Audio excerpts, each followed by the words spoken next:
Reality therapist perception. Bachelorette.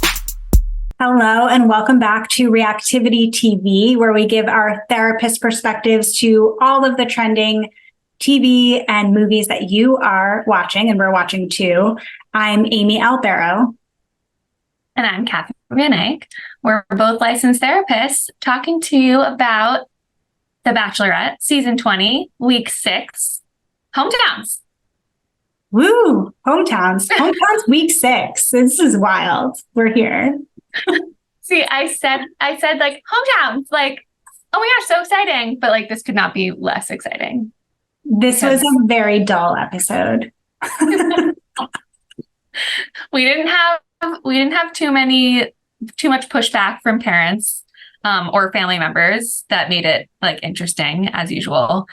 And there just wasn't a lot that we were given from any of these remaining people. Yeah. It was very meh. Like it was, it was very, yeah. I mean, I don't think we've ever had a contestant say that they're falling in love with all four contestants. So, that was. Do you buy it? Did I what?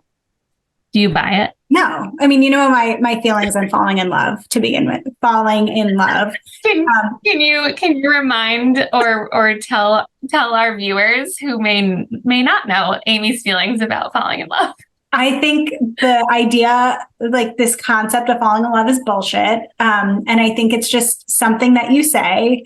And like even on this show, like it's so like it's become comical. I think last week, which we didn't discuss, Sean said the most absurd thing to her. I'm in the process of falling in love with you. What the heck does that even mean? Like, it means nothing. It just means I like you and my feelings for you are growing stronger. Like, why can't you just say that? And I think on this show, wow, I'm really getting heated about it. On this show, it's so annoying because like you can time the show by these beats of falling in love equals hometowns. Next week on overnight week, it's going to be in love. Like that's how it goes. Like that is the ticket that you need to cash in order to advance. And that is the time that we are at on this show. And that's just not a fan. I don't buy it. Charity is guilty of this too. Last night, I forget at which hometown she said this, but she said, I'm in between in like and falling in love. Like, where are you gauging that from? Mm-hmm. What kind of scale? We use scales all the time in therapy. Mm-hmm. That is not one of them. No. Why not just say, I have really strong feelings and they're growing. Like I can see this going somewhere, but I don't know yet where I've landed. Mm-hmm. Mm-hmm. Like, what is this in between in like and falling in love and having a like, what? Yeah. Yes. And I mean, I know on our Wishing You Well podcast, you and I talk a lot about love. In fact, we just had a whole episode about remaining in love. You wouldn't let us do like that. So like we define a lot of what love looks like. And so therefore falling in love is not a thing that like can necessarily happen. So I just, it annoyed, like every time it was said, I was just like getting more and more.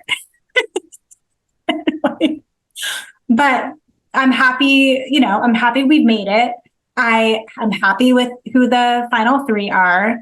I'm still loving the season. This was the only dud of an episode. And it was just like a dud of an episode. It wasn't bad. It was just like. I think the problem was, obviously we know that things move very quickly in Bachelor world. However, this seemed to move extra quickly. I don't know if it's just summer being summer but like at this Bachelorette season, I think actually they are one episode ahead of like other seasons where maybe they did have one more week before it got to hometowns. Mm-hmm. This hometown seemed so rushed that I was like, wait, I don't I don't know these guys well enough to meet their parents. Go home. To meet their parents. I need to feel a little more secure in the relationship before I meet their parents. And I didn't feel that with anyone. Maybe Dotton, maybe, because I can see how their relationship's pretty strong. But still, I was like, oh. Yeah, it did. It did come really quickly. Then there's been a lot of commentary around like the truncated season that is like Charity season. So yeah, it just feels wild that we're here. And so again, it will be interesting. And yet at the same time, this is the first time in years it feels like there's believable love stories happening. Like it feels like there are believable connections. Like several times through like this season, I've like teared up at like conversations that are happening. So like I think that's what I'm really enjoying about the season. Like it feels like the authenticity. Yeah. Yes. Yeah. Yeah. No, I this doesn't speak to the authenticity. This is what but I totally agree with you. Why haven't they left the country yet? Oh, yes, I know. They're only leaving the country one time. They've just traveled all around the US. Boring. Yeah. Bring me to those countries that I've never heard of, or these cool cities that like now usually I want to go and see. I don't want to go to Washington State and go to that place that they were. Sorry, Washington Above the State. high bridge. Yeah. That didn't look great. Like I want to go to the look-alike of that in another country. Yes, I know. I wonder what that was about in terms of like the lack of international travel. Because it's not like they're going to Fiji next week. And I think they're spending 2 weeks in Fiji. Like I think she gets engaged in Fiji, which also doesn't usually happen. Like they'll have overnight somewhere and then go somewhere else. So it's really, really interesting. But yeah, I like part of like the fun of watching The Bachelor and The Bachelorette is exploring like these like cities abroad through our contestants. And we didn't really get a chance to do that this season. Yeah. Sorry, New Orleans. We already know about you. We've already been there. We've been there. We know. Yeah, we know about you. So, and you know, maybe like there is an element of like, in just talking about like the authenticity and the connections, like maybe like there is something about them not going to these like very magical places where you get like swept up in like the beauty of wherever that you can. Where they always say this is a great place to fall in love. Yes, they haven't said that yet because they haven't been to a place. They'll say that next week. Gary. Yeah, they'll say that next week. Fiji's the perfect place to be in love. Yes, or to be in the process of falling in love. And so maybe like there is an element of like, okay, so we're not like being swept up by this like gorgeous place, like where like of course the ambiance is going to lead to love. Like no, these people are like in like the boondocks somewhere, like roughing it. I mean, not really. No shade at all to the places they've been, but like there isn't that extra element of like fantasy that we usually get, and maybe that's a good thing. Like it's a little bit more. Maybe it is. Yeah, they're having to actually bring it into fruition themselves rather than having the illusion. Yeah. Yes. Okay. Fine. All right. I'm cool with it. But like, all right, I'm excited for Fiji. Yes, me too. Looks beautiful. Yeah. So I don't know if that was your commentary. No, that was not. Well, I mean, yes, that was my commentary, but I wanted to talk a little bit about Joey and the visit to Joey's family. First meeting Joey's uncle at the tennis court. I think that what Joey's uncle was calling out in terms of Joey potentially molding himself to be like other people and not really being like himself is a great thing for us to,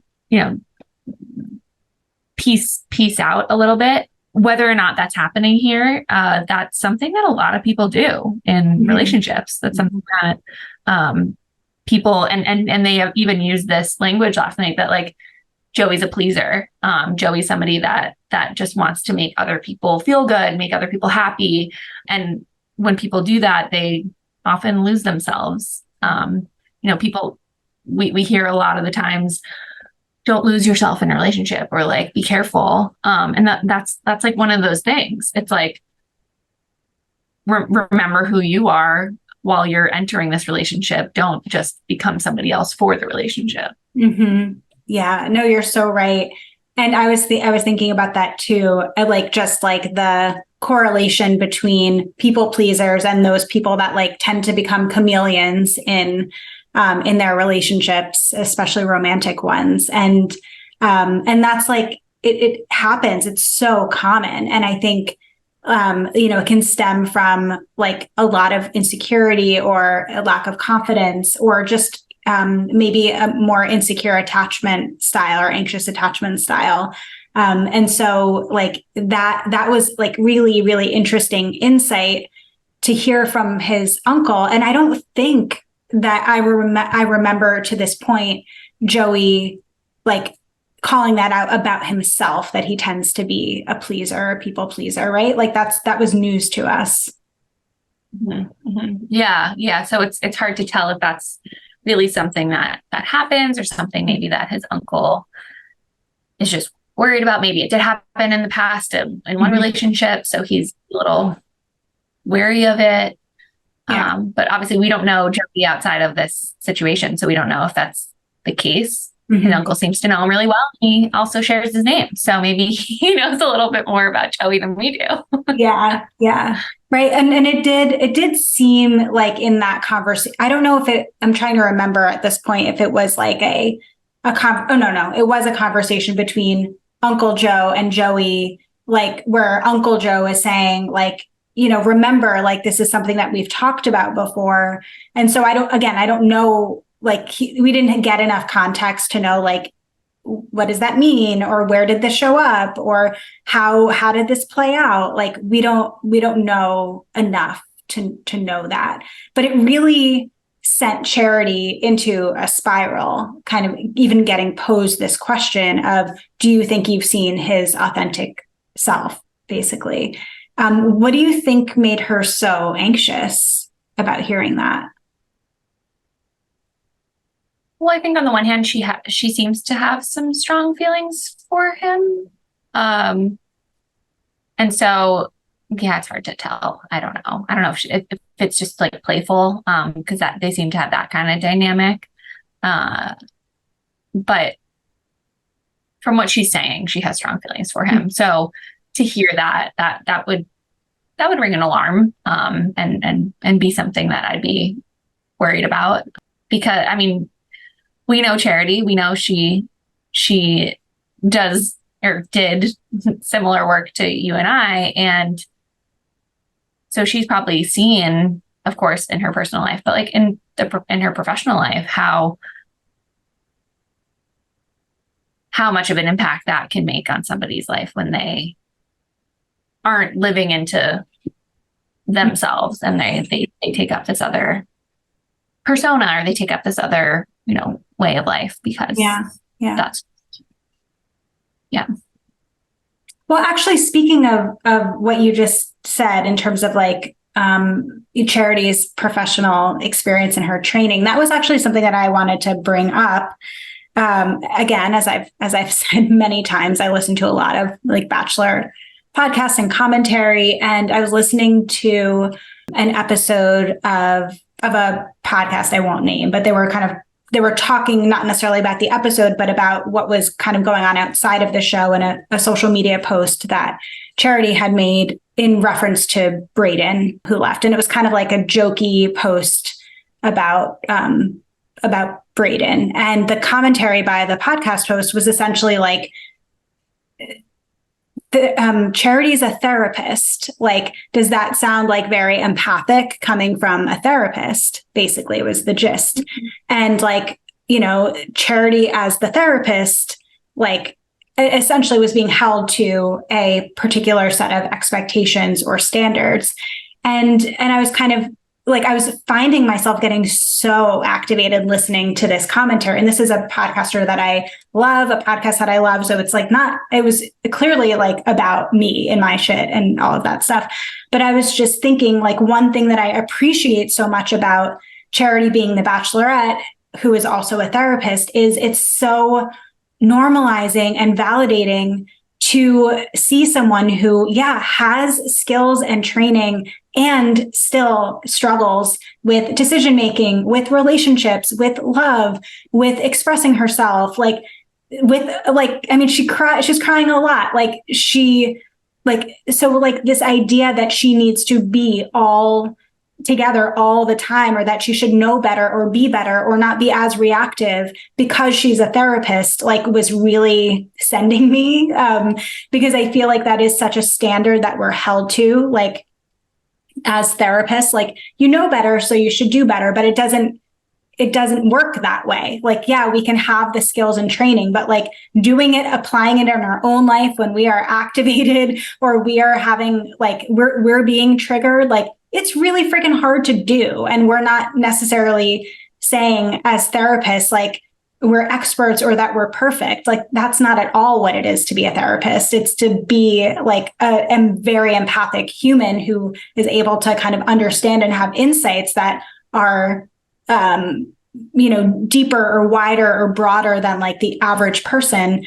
So I don't know. So there's this part of me that feels so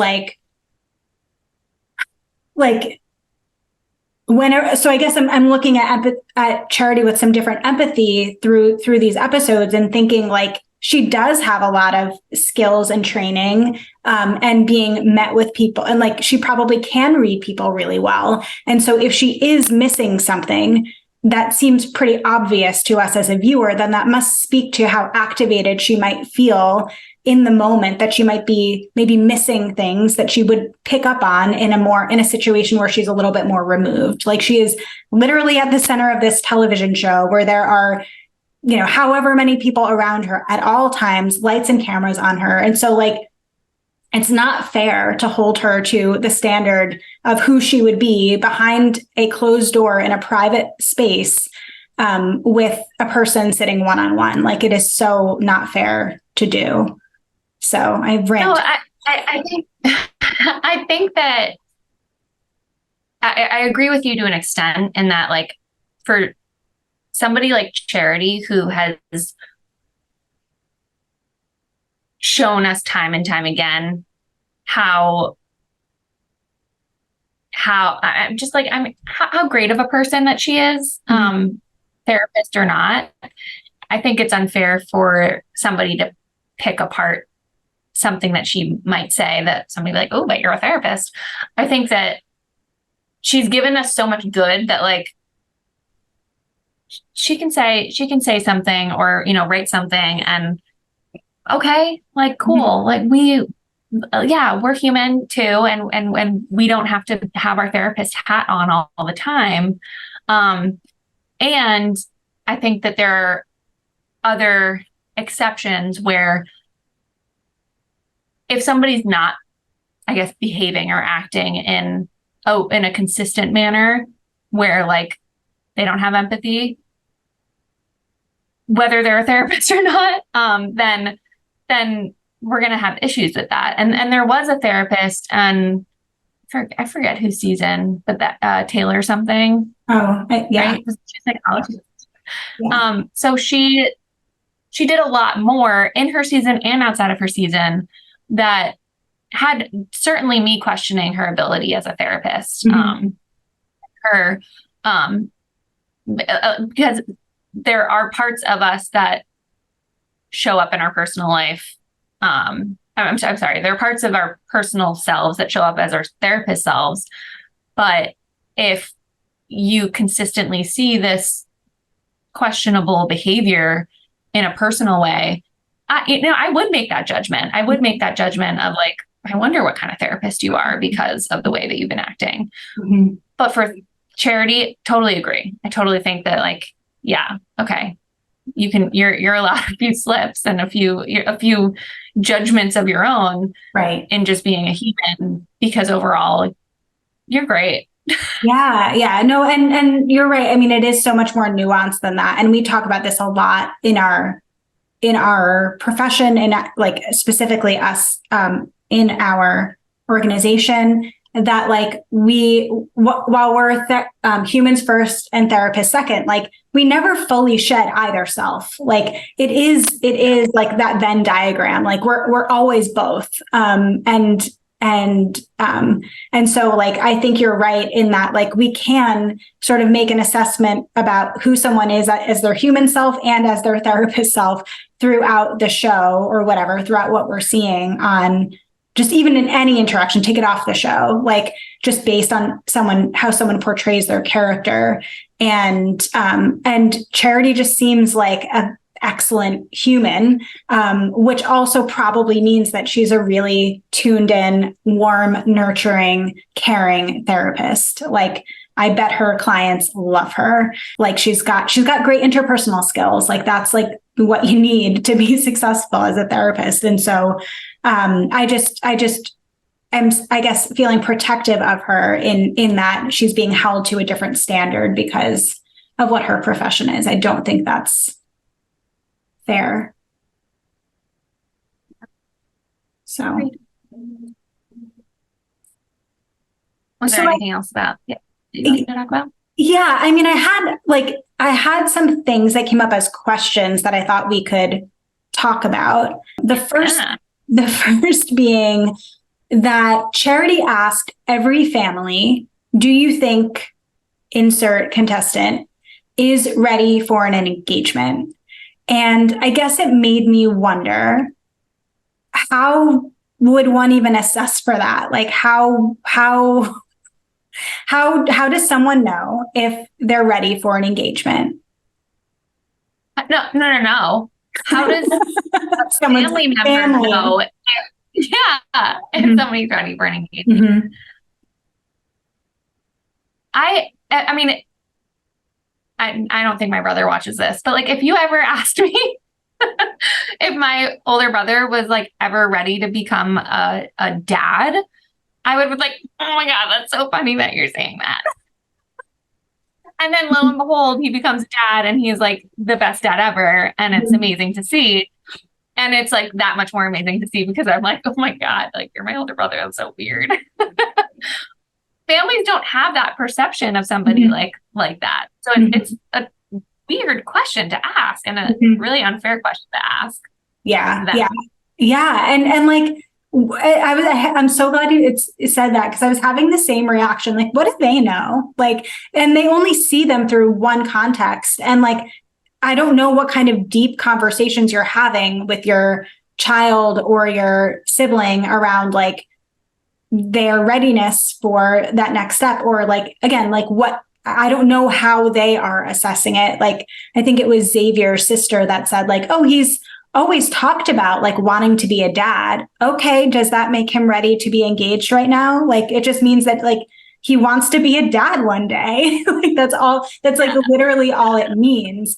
And so like, I agree with you. Like I don't think there's a real way for a family member to be able to actually fully create that like assessment. I don't know. I was so curious about like what Charity was like really listening for or looking for in those responses.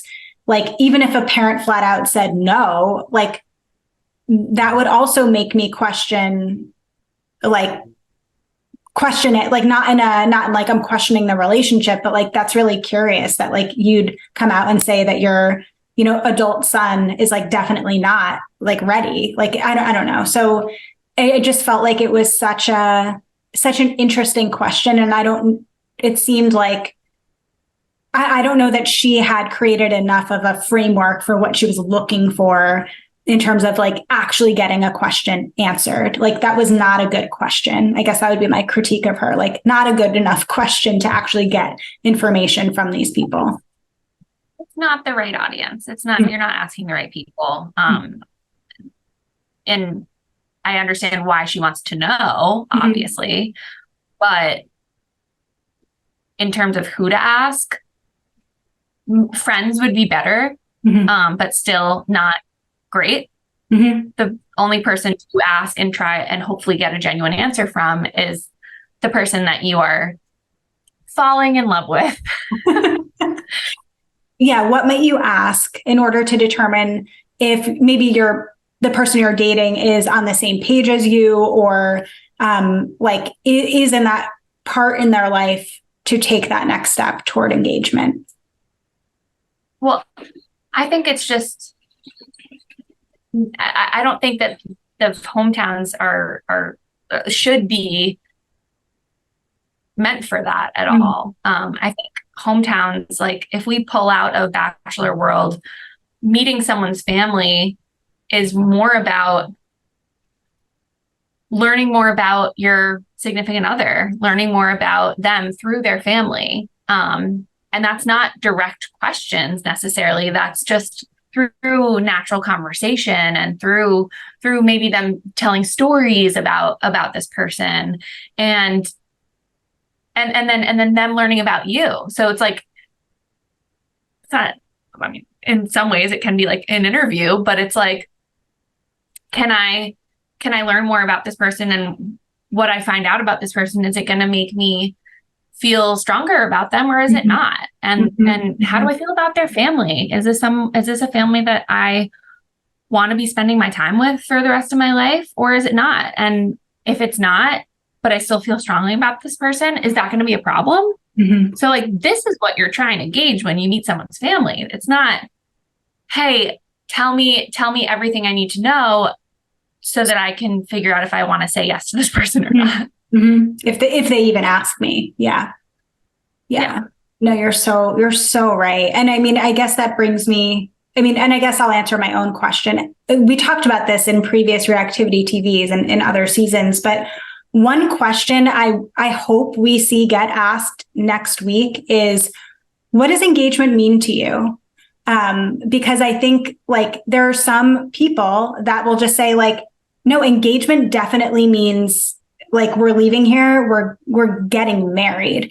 There are some people that engagement means like, no, we're just committing to one another and we'll see where this goes. And I feel like that's the conversation that like they keep saying, like getting down on one knee in 2 weeks. It's like, okay, but like you're just talking about an exchange of a ring, but like, what are you thinking that you are asking for, or that you're promising if you're saying yes?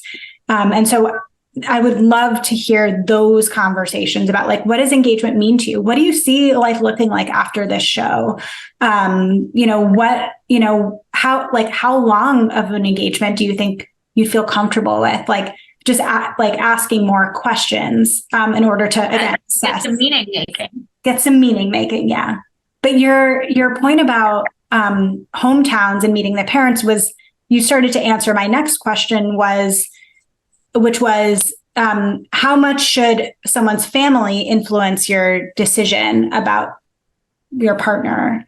And I think that you did such a great job of like just capturing what these family meetings on The Bachelor and in real life are really intended for. Like, how does this inform my current conceptualization of this person? What does it tell me about this family that I might be a part of? Do we fit? Like, is this a family I could see spending the rest of my life with, raising, like having an influence on potential, like if we want kids, like our future kids, like, yeah, getting to know your partner through the other person's family, I think is so important. Well, and I'll give another example of a great hometown experience, not in Bachelor world. Big 2000s rom-com fan. How to Lose a Guy in 10 Days. You get Andy Anderson going to, all right, now I forget his name, but that would have been cool if I remembered his name totally. But it's, Benjamin Barry.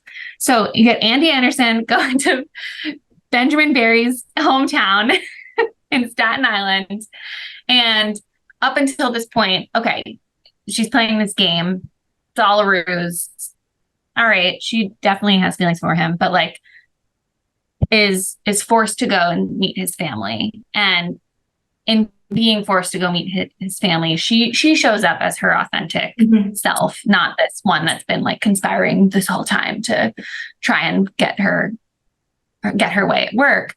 But she gets to his place in Staten Island, and it is like a totally humbling experience where she learns so much about Ben, this guy that she's been dating, through his family. They talk about him, they tell stories about him, they all play a game together. And she also learns about the family through him and how he interacts with his family. And so she's also seeing this other side of him that she hasn't seen before. And lo and behold, two of them just hit it off and get it on in the shower. Just a wonderful time. But like that to me, that's epitome of hometown experience. Yeah. It is arrive, nerves, freaking out, like immersing yourself into the environment that is there. What's that like? Do I like it? Do I not? Taking an assessment and figuring it out from it. Oh, such a good reference. Such a great hometown. For sure. Great movie. Yeah, no, I love that. And I think I was thinking about like Uncle Joe, for example, in this episode, where it's like, should it really matter like what he thinks? Like, should it really matter? Like, and I guess I was thinking the only influence for me, I think that would matter is like, if the whole family was like that and you had to think, oh my gosh, this is the rest of my life, then like, and they were like unkind to me, or they were whatever, like, then that's an influence. But like, otherwise, I think it is more about like what you're observing, like what you're feeling, like what you're noticing about the dynamics. It's like less about like what you're being told in these, as is set up in these hometowns on The Bachelor, Bachelorette. So they need to rework them.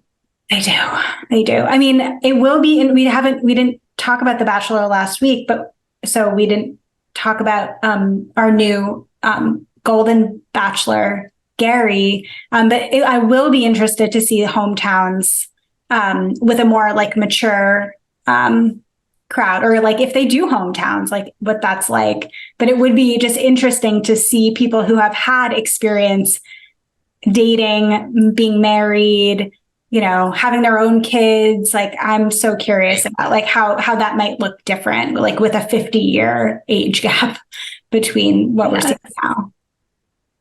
I'm sorry, I started to giggle because it's probably going to be more like Meet My Children. Yeah. Not Meet My Parents. Yeah, exactly. Which could be much more dramatic. Yeah. But we're ways off from that. We will definitely be covering Golden Bachelor. But we before we do that, of course, we have to do fantasy suites, overnight dates. Yeah, what do we have? Overnights, Men Tell All, and then the finale. So we're like almost there. So we will be definitely giving our therapist takes to the remainder of The Bachelorette. But if there are other shows or movies that you are watching that you want us to give our therapist takes to, please let us know. Let us know in the comments. And and we'll be back next week with, as Zach Shallcross put it, Sex Week. Next week. Yikes.